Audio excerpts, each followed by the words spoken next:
Well, hi everyone. My name is John Hallberg. I'm a family physician and a faculty member at the University of Minnesota and the medical director of the Mill City Clinic. So thank you all for joining us on a Friday night. This is wow, this is a packed house, and medical students, and I know there's at least one Camp Knutson Mill City Clinic. So just a couple quick things. I suppose, why are you here? The Mill City Clinic, we opened about, well, a little over 3 years ago.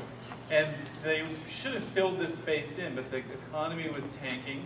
And the physician group got a little nervous about trying to build this whole clinic all at once, so we built half of it, which has been really cool because we've done all kinds of things back here. We've had 10,000 Things Theater Company do a play back here. Hippocrates Cafe, a show that I come up with, was born here. Brian Park, a current third-year medical student, started a podcast. He's on The Waiting Room. We had a show here for that. We've got all kinds of things. So we're really milking what we can out of this space. I feel a little bad I'm not more involved with the medical school like I used to be. They readjusted the curriculum a lot, and so people like me are just not as involved as you once were. But I do a little teaching, and then I can do things like this.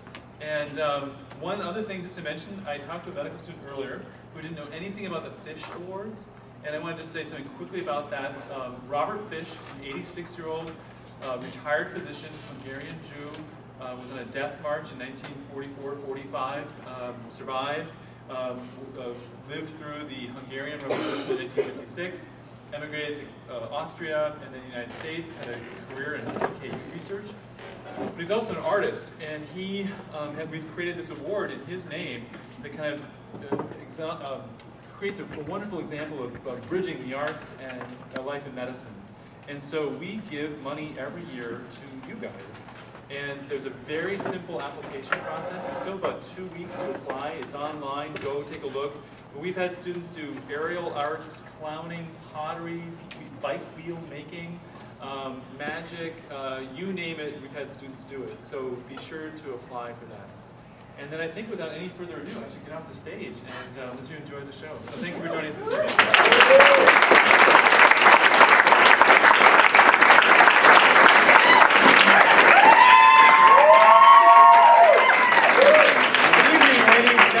Classmates, colleagues, and pajama people.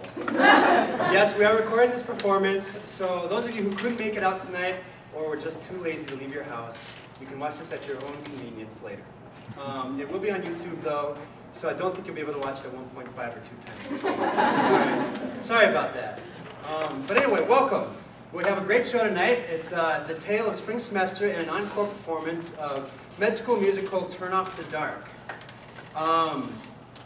My name is Ryan Dean, and I'm the host for the evening. And just to set things straight, I want to let everyone know that I have no conflict of interest with this performance whatsoever. Although, if you buy me a drink later, I think we can change that.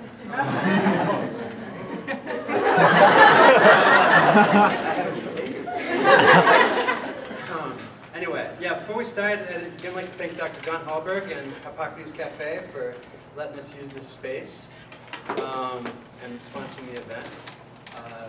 So yeah, we've got a bunch of great entertainment tonight, and to kick things off, I have just one question for the students in the audience. How many of you actually made it to microbiology lectures consistently? Show of hands. That's better than I thought. I think most of the micro class is probably here. Anyway, for a little more analysis on why the attendance of microbiology was what it was, here's our very own beloved Dr. Sutherland.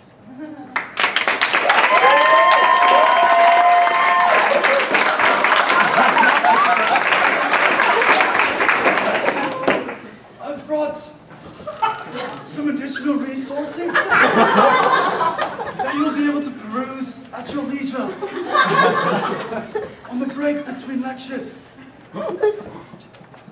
But today, we will be covering a thrilling microbe, Neisseria meningitis. Thank you for coming.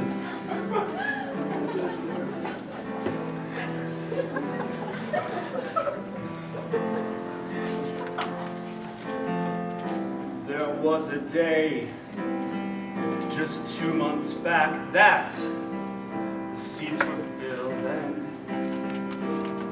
foot's cracked, but like the snow during spring thaw, faces fade, fewer saw our lecture.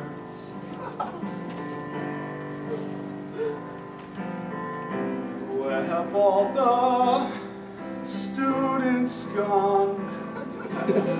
Have they succumbed to mycobacteria, or maybe they have excessive C. diff following clindamycin treatment? For surely there's a menace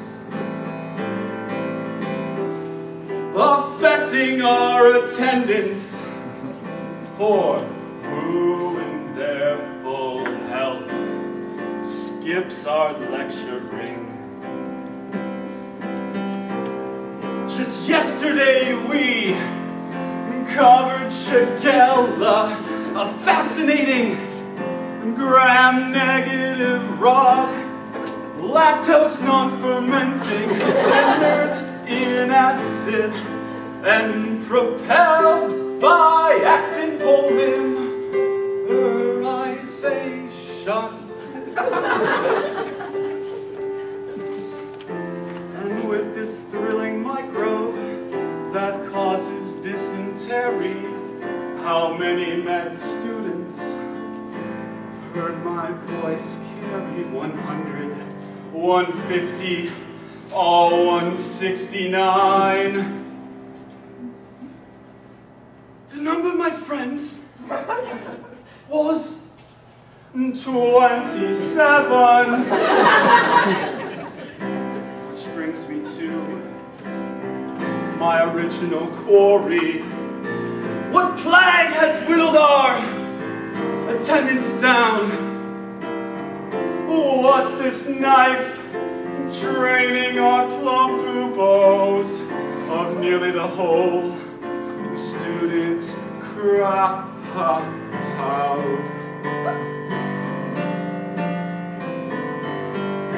Where have all the students gone?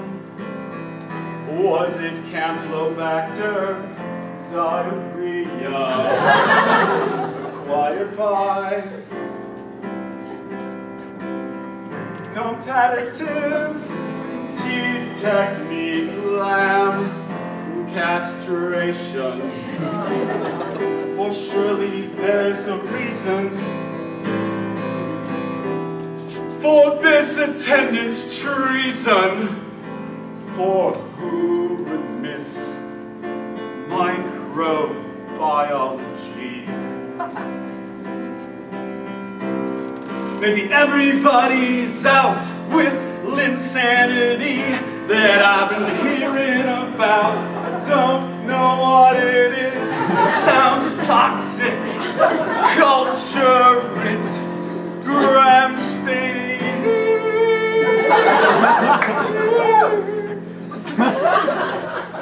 And treats with vancomycin, so they all come to again.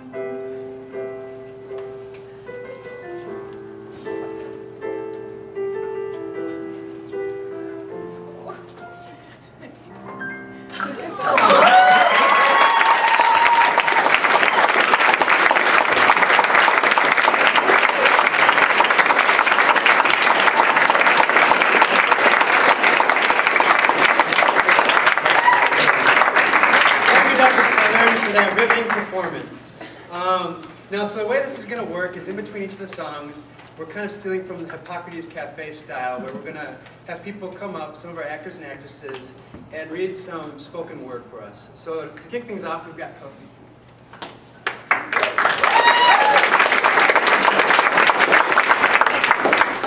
So I think we've all worked hard enough, and I would like to take medicine back to the basics. And I also, my Nana's in the audience tonight, and so this is for her, because she's the first person who taught me how to be real. So, The Velveteen Rabbit by Marjorie Williams. There once was a velveteen rabbit, and in the beginning, he was really splendid. "What is real?" asked the rabbit one day before Nana came to tidy the room. "Does it mean having things that buzz inside you and a stick-out handle?" "Real isn't how you are made," said the wise skin horse. "It is a thing that happens to you. When a child loves you, really loves you, then you become real." "Does it hurt?" asked the rabbit. "Sometimes," said the skin horse, for he was always truthful. "But when you are real, you don't mind being hurt. That's why it doesn't often happen to people who break easily, or have sharp edges, or who have to be carefully kept. By the time you are real, most of your hair has been loved off, and your eyes drop out, and you get loose in the joints, and very shabby. But these things don't matter at all. Because once you are real, you can't be ugly. Except people who don't understand. The rabbit sighed. He longed to become real, but he wished he could do it without all these uncomfortable things happening to him. So time went on, and the little rabbit was very happy. So happy that he never even noticed when his beautiful velveteen fur got a little shabbier and a little shabbier. And his tail came a little unsewn, and all the pink rubbed off his nose from where the little boy kissed him. And then one day, the boy was ill. His face grew very flushed, and he talked in his sleep, and his little body was so hot that it burned the rabbit when he held him. Strange people came and went in the nursery, and a light burned all night. And through it all, the little velveteen rabbit lay there, and he never stirred, for he knew that the boy needed him. And presently the fever turned, and the boy got better. And now it only remained to carry out the doctor's orders. The room was to be disinfected, and all the books and toys that the boy had played with in bed must be burnt.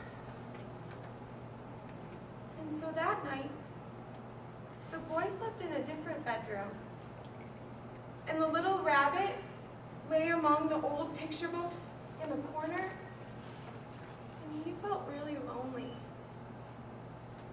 Of what use was it to be loved and lose all of one's beauty and become real if it all ended like this?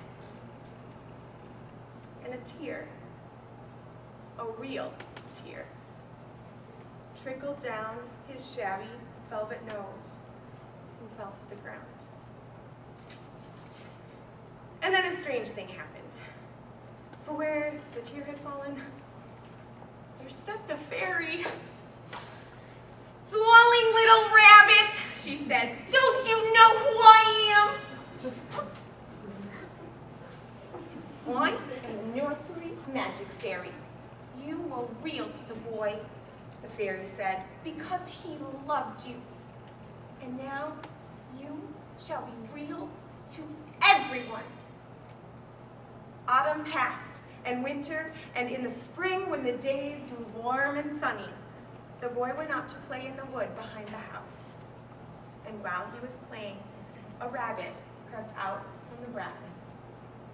And about his little soft nose and his brown black eyes, there was something familiar.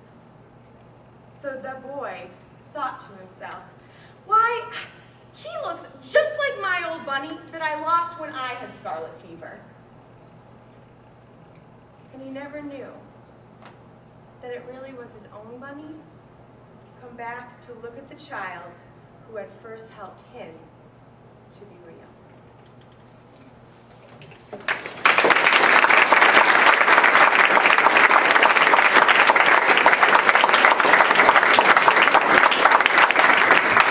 Thanks, Kelsey.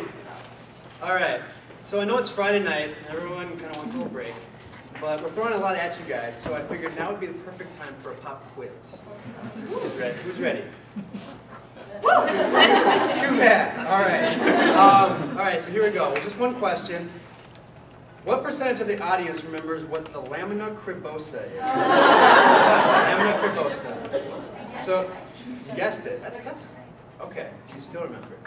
No. Okay. So this is multiple choice. So when I say the answer, just raise your hand with the one you think it is. Okay. So is it A, less than 75%? Okay, no one. Is it B, 6%? Okay, a couple. Is it C, A and B? You there? Is it D, who the hell cares? Not for that one. Or is it E, all of the above? A few D's. All right, well, the answer was actually, was it C? Was it B? I can't remember. Shoot, I got myself a little confused. I don't know how Dr. Giesler keeps it straight writing such tricky questions. Well, for a little more analysis on why the neuro exams are more confusing than the Matrix sequels.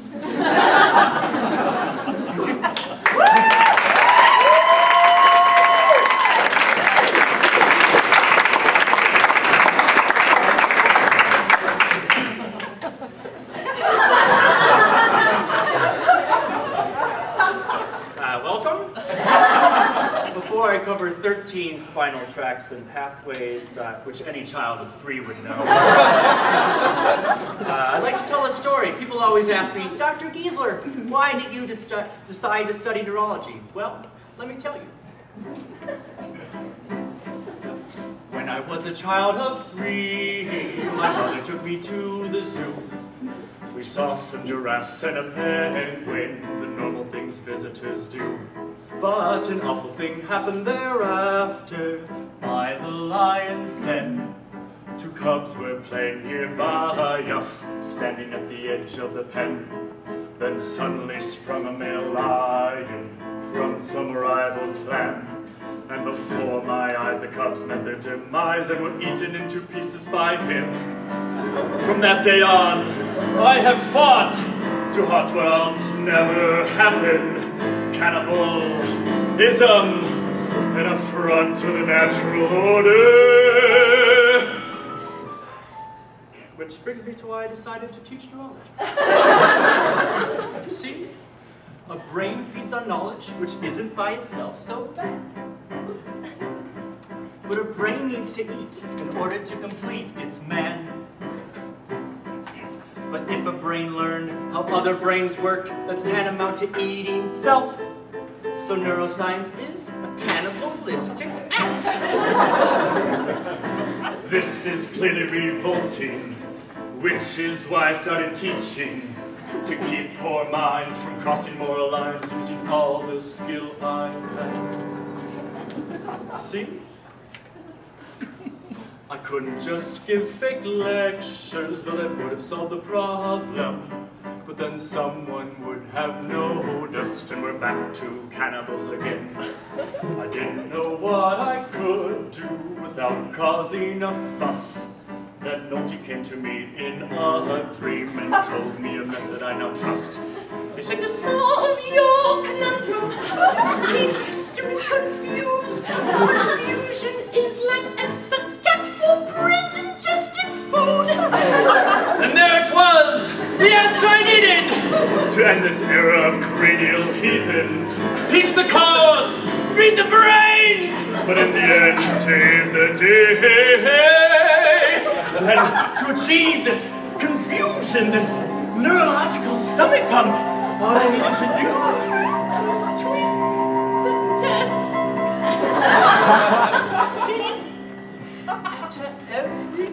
None of the above was there. Putting doubt into everyone's head. And from that doubt, a flower did sprout that generated confusion. And thus everyone wasn't sure what they learned. And I kept poor brains from joining the ranks of that cannibalistic lion.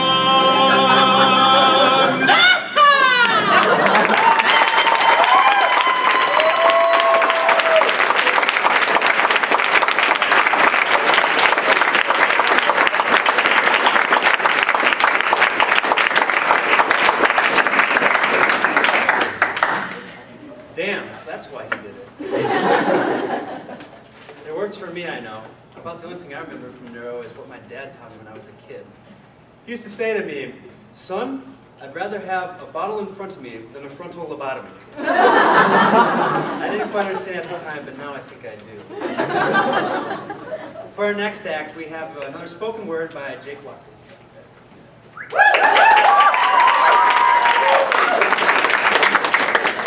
This is a short poem called Love Song by Mark Twain. I ask not, is thy heart still sure? Thy love still warm, thy faith secure? I ask not, dream'st thou still of me? Longst away to fly with me? Ah, no, but as the sun includeth all, the good gifts of the giver, I sum all these in asking thee, O sweetheart, how's thy liver? For if the liver worketh right, thy face stands sure, thy hope is bright. Their dreams are sweet, and I their God doubt threats in vain, thou scorn'st his rod. Keep only thy digestion clear, no other foe my love doth fear.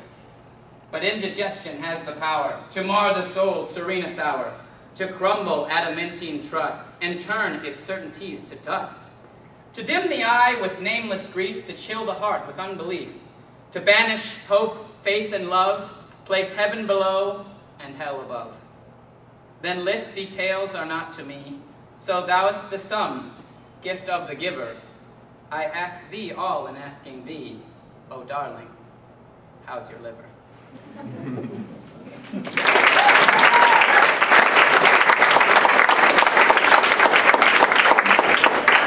Thanks, Jake.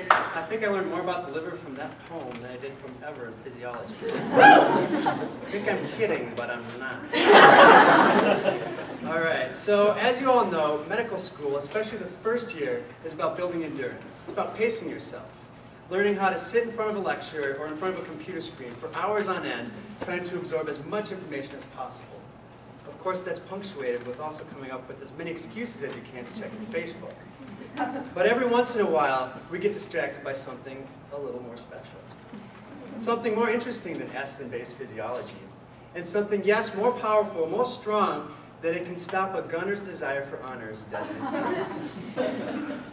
Yes, I'm talking about romance, ladies and gentlemen. And here to tell their love story, Bryce and Aaron.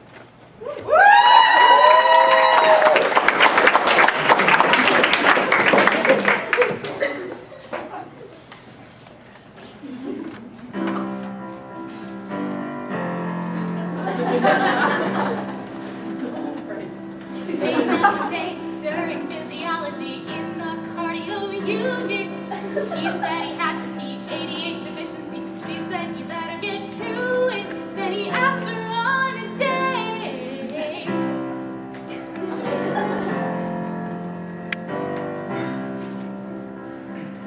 Anticipation garners creation in their adrenal medulla. A chemical ovation, combination of their chromaffin pula and epinephrine all her beta-1 adrenergic receptors are getting love signals too. Squeeze her heart a little harder now, 'cause she sees him now. Mental beta 2s are getting her quadriceps some food, dilating her arteriole.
When they finally pull apart, they know that this is only the start. Their bodies we can only increase like a Tennessee expanding artery.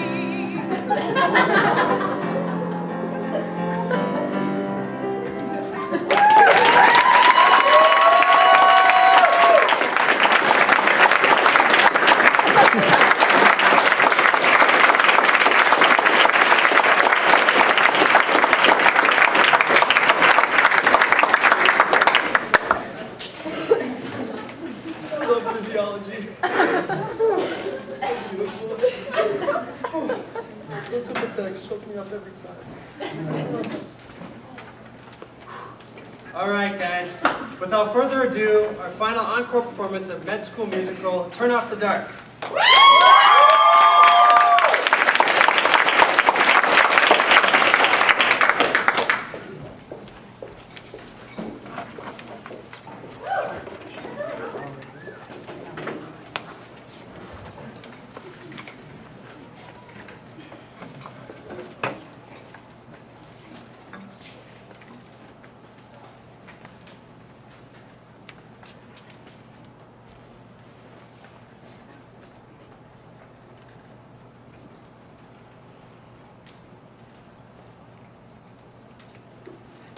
Oh, Maury.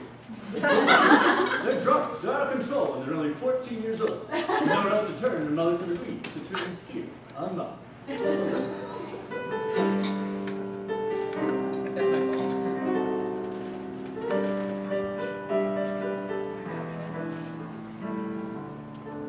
612. Hello? Hi, is this Michael Douglas? Yeah. I usually just go by Mike, though. Thanks. This is Dean White from the University of Minnesota Medical. I'm calling to welcome you to the class of 2015.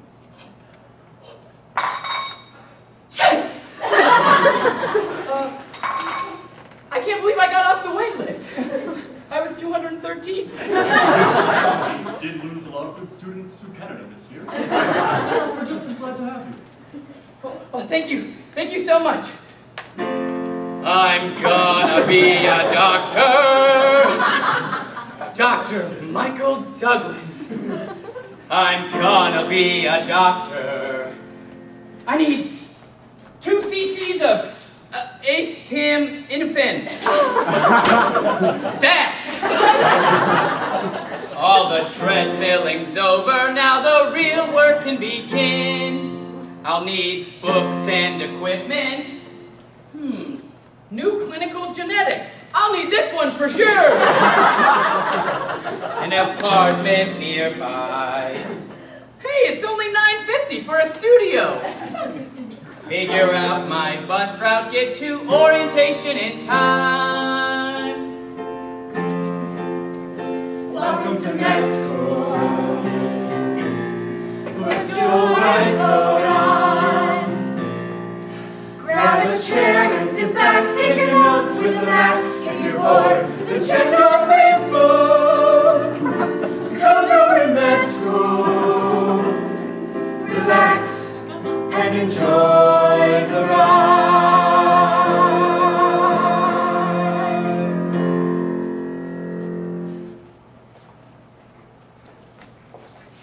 Hi, I'm Kate. Oh, hi, Mike.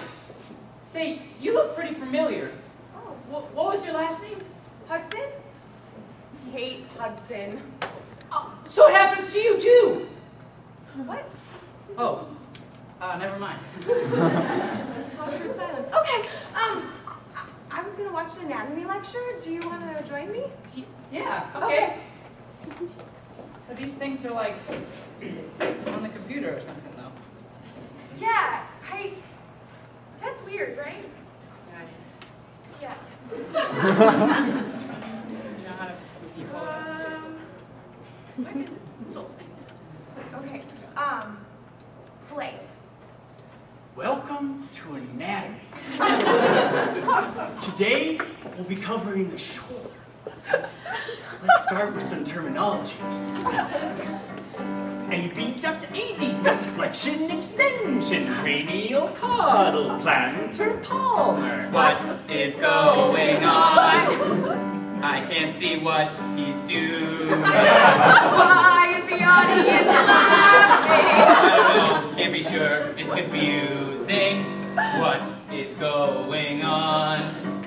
I'm not getting much from this. Why are there no live lectures? I don't know, can't be sure, it's confusing. Pause, please. Is this a reduction? No, that's flexion. What the hell? Damn it all, it's confusing. I think I have an idea. Let's try 1.5 speed. Then maybe we'll care less about what we can see. Okay, 1.5, play.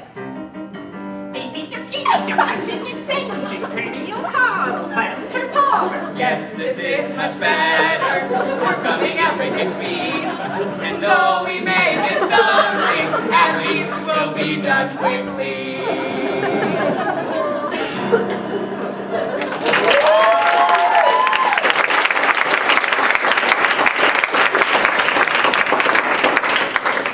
Hey, you guys are coming to the 5-row party tonight, right?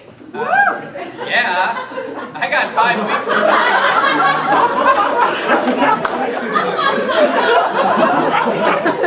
Didn't you go to undergrad? Yeah, I got 5 weeks worth of steam to blow off. I don't know, guys.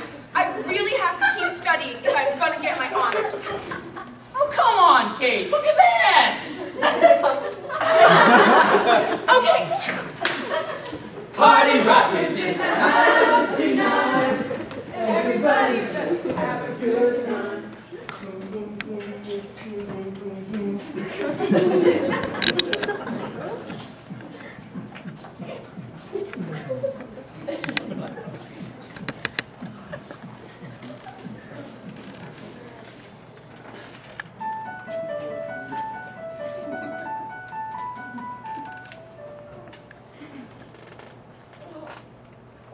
Oh, man. Oh.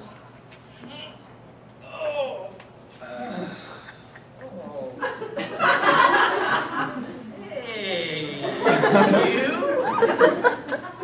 Hey! Oh. Well, that was a little bit, unexpected. Yeah. Say, Kate, maybe we could, catch a movie sometime later? Mike. I think you're a really great person, and I met you like 2 days ago. And, I dating a classmate, I just, so Yeah. much drama. Okay, I think I get it. Well, I guess I'll be seeing you around. Awkward 5th week hookup was fun, but now it's not. I thought that we had something more, instead my ego shot. Awkward 5th week hookup. They say it happens a lot. You mix Mexico with some liquor like rabbits when it's hot. And the worst part is yet to come. We've got 3 more years together, averted gazes in the hall, of seeing each other in lecture, Of rumors, of rumors, of parties, of parties, of lunches, free lunches. ECM practical.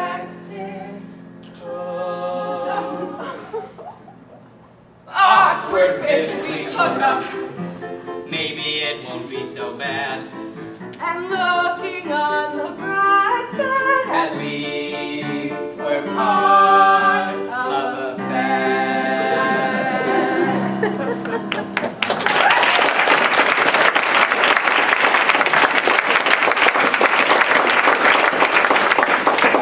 Come on, guys. We're gonna be late for SMP. Oh, okay.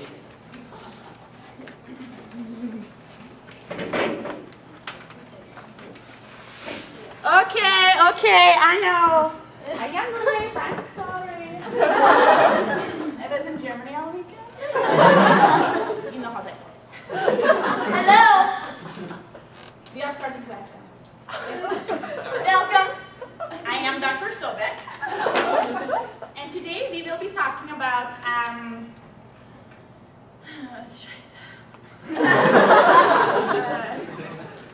extracellular matrix, signaling pathways, and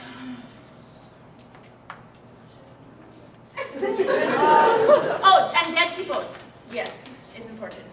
So, I know that this can get kind of confusing, and I don't take it slow, you know. So if you have any questions, just raise your hand, and we'll answer you. Don't worry. All right, ready, Joe? Hit it. It starts with nuclear DNA folded in chromatin's coding for all of your genes. Sometimes it breaks and it needs to be fixed by recombination, which means ends of your DNA get spliced together in non-homologously. Bunch of these bases which can cause some cancer if genes regulatory. And there is another option which necessitates adoption if the cell is in the process of replicating genes. Using double holiday junctions whose replicated functions allow gene recombination to occur homologously. Now let's talk for a minute about a pathway which residual proliferation, keeping a protein called beta-catenin from ubiquitinolyzation. We have to fertile to products in a shell which inactivates GSK. Then beta-catenin activates transcription by composing the DNA. It is worth a mention that catenin has a penchant for working with cadherin, the desmosome protein. Without its contribution, desmosomes would have no fusion, leaving stratum spiniosum without its spiny sheath. In review to recombinate, you have two options, so does beta-catenin. Used for mitosis and intracell forces, what can't you use catenin in? ATP pumps up on peptide transporters, don't give it any look, no. Because toxins that block estrogen stop gradient return and can bring down a flow. Okay, that was quick. Any questions? No? You guys already know this. Alright, have a good weekend. Bis später. I'm going to Germany.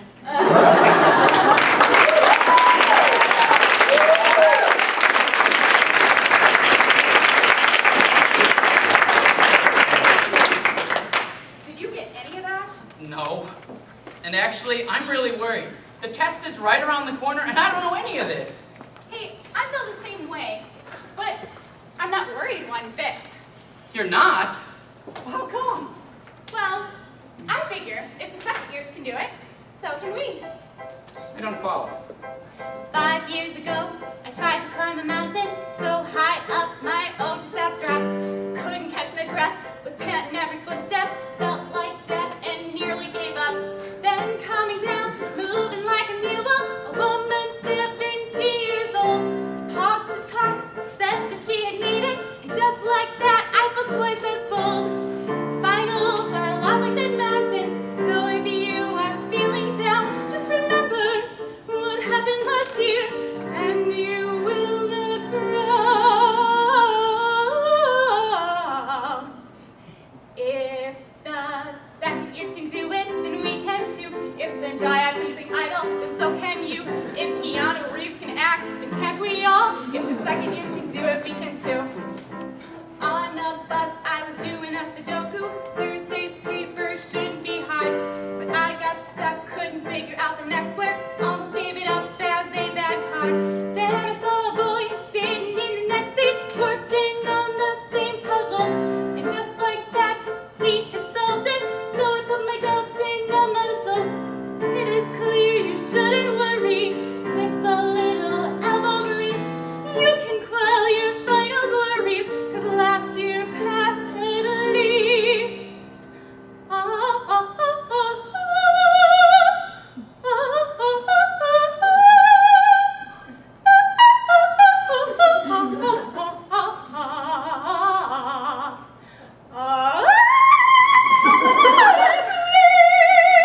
I think I've got it! If the second years can do it, then we can too. If the body can be governor, then so can you. If the Gophers can play football, then can't we all? If the second years can do it, we can too. If the second years can do it, so can you.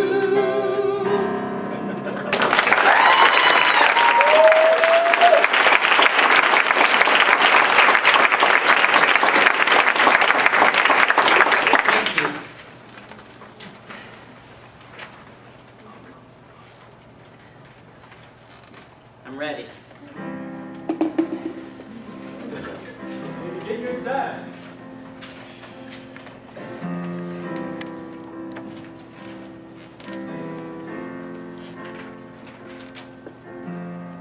Four months of learning for this.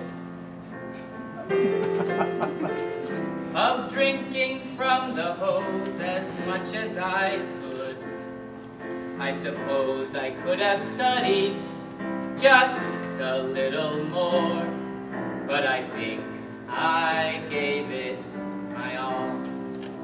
5 minutes remaining.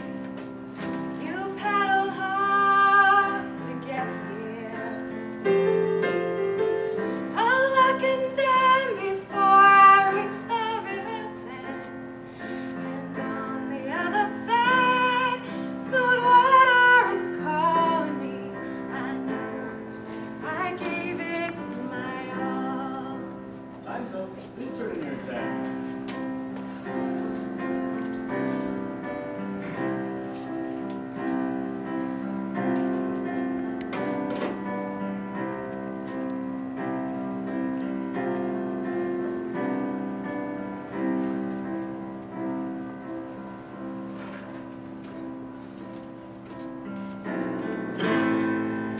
Oh no. A 73. All that work. My all. A 73. Look, it's the second year. It was empty, do not worry. Just get above a 70. That's all you need to get your degree, even a 73. You're so wise, second years. Thank you so much. P equals MD. I'm gonna be a doctor. Oh, hey, is that Kate? 4 straight months of going to lecture, passing up social adventure, living and breathing my honors dream. But I got an 88, not enough to get an H. I won't get into a residency. Woe is me.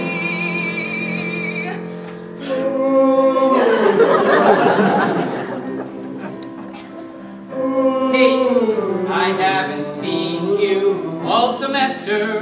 I've been living in the Diadem. I see. Well, I'm glad that you came out. But I think you should listen to what these second years have to say. It equals empty, do not worry. Grades do not matter in first year. Do well on step 1 USMLE, and your rotations are key. Now things are much clearer to me. I need to learn for the sake of learning. I feel like the weight's been lifted from me.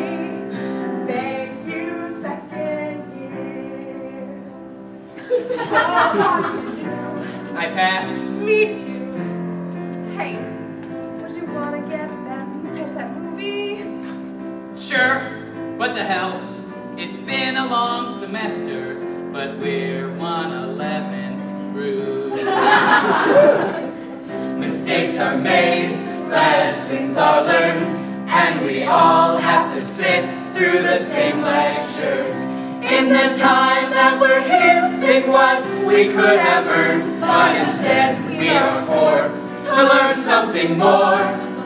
Here at the U of M, med school, med school, med school.